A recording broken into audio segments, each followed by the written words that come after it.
Good morning.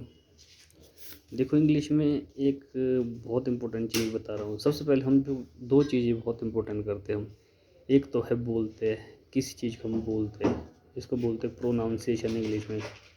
Pronunciation, ठीक है। एक हम लिखते हैं जिसको वर्तनी बोलते हैं, हिंदी में तो वर्तनी, और इंग्लिश में क्या बोलते हैं, स्पेलिंग।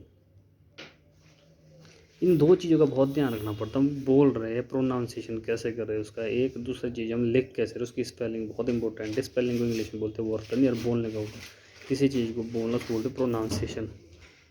एक बहुत इंग्लिश में एक चीज़ बहुत इंपॉर्टेंट है, ये चीज़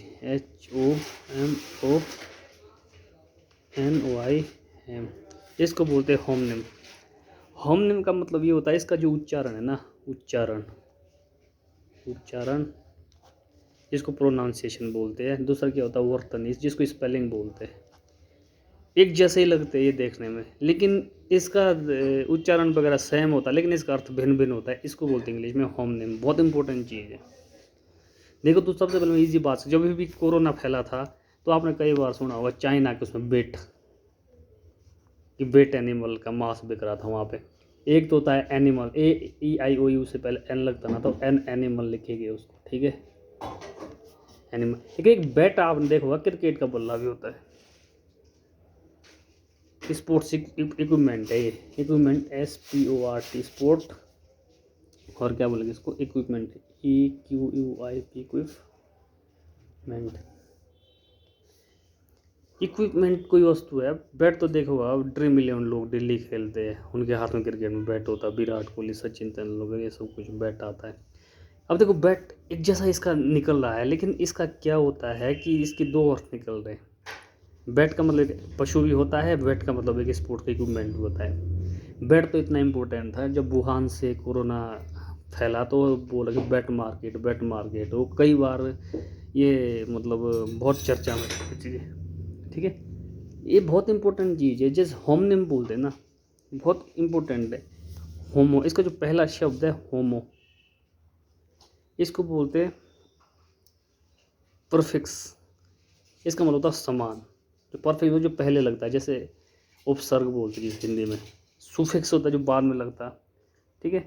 निम्स ये सुफिक्स है।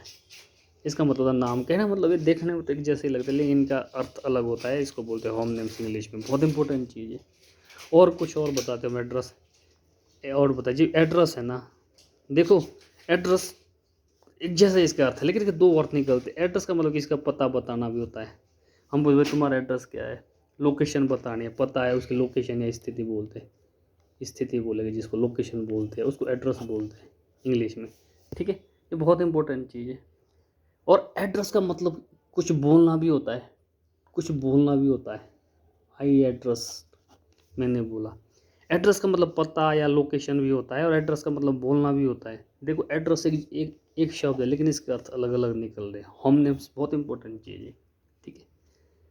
अब एक चीज़ बोलता हूँ और बताओ, एक चीज़ होती है बैंक। बैंक मतलब जिसमें हम पैसे जमा करते हैं, बैंक। और एक बैंक मतलब किनारा भी होता है, नदी का किनारा है वो, तो उसको बैंक बोलते हैं, ठीक है। एक बैंड होता है, बैंड बैंड का मतलब एक रिंग भी होता है, और बैंड का मतलब ये होता है शादी में नहीं आते, म्यूजिकल पार्टी होती है।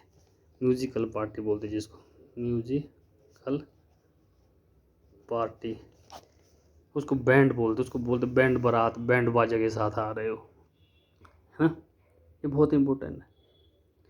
और कुछ ऐसे होते हैं साउंड उनकी सेम होती है, क्या होती है उनकी साउंड सेम होती है, लेकिन थोड़ा सा साउंड सेम होती है, लेकिन जो थोड़ा स्पेलिंग को थोड़ी सी SPELLI स्पेलिंग थोड़ा अलग से होती है। जैसे हम बोलेंगे ALT एल्टर, और एक होगा ALTER एल्टर, इन दोनों को एल्टर बोलते हैं, ठीक है। इसका मतलब होता है बदलना। ER जहाँ पे आएगा बहुत इंपॉर्टेंट है, बदलना। जो A वाला है इसका मतलब होता है बंदरगाह। इसका मतलब होता है बंदरगाह उसको नहीं बोलते जहाँ बंदर है, तो नहीं होते बंदरगाह। बंदरगाह मतलब जहाँ जहाज रहते हैं, पानी के जहाज रहते हैं, उसको बोलते हैं बंदरगाह।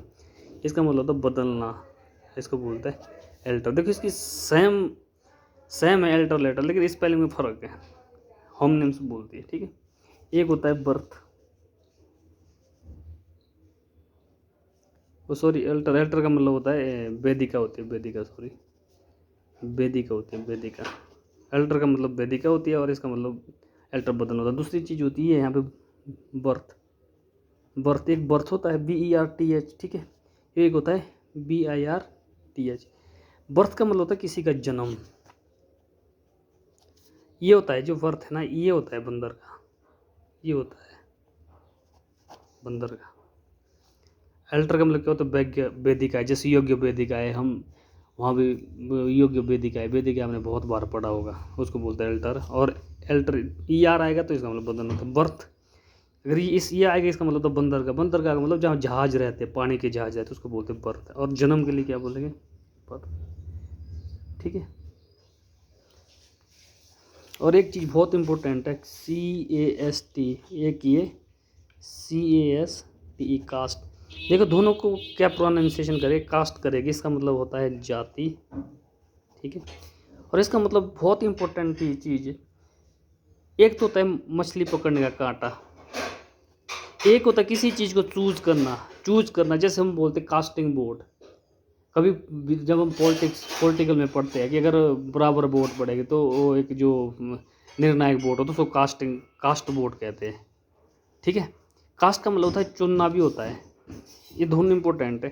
कास्ट वोट का पॉलिटिकल में जब पढ़ोगे तो कास्ट शब्द बहुत इंपॉर्टेंट है। जब बराबर वोट पड़ते हैं, जब अगर किसी को एक चुनना, बराबर की स्थिति में जो एक वोट डाला जाता है उसको बोलते हैं कास्टिंग वोट। तो कास्ट का मतलब चुनना होता है। अगर ये इस तरह का स्पेलिंग है, इसका मतलब जाति होता है। होम नेम बहुत इंपॉर्टेंट चीज़ है, ठीक है। एक होता है डेज, DAYS, डेज DAZA।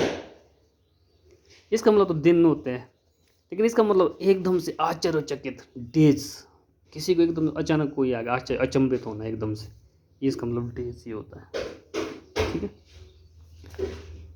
एक होता है EARN, अर्न, एक होता है URN।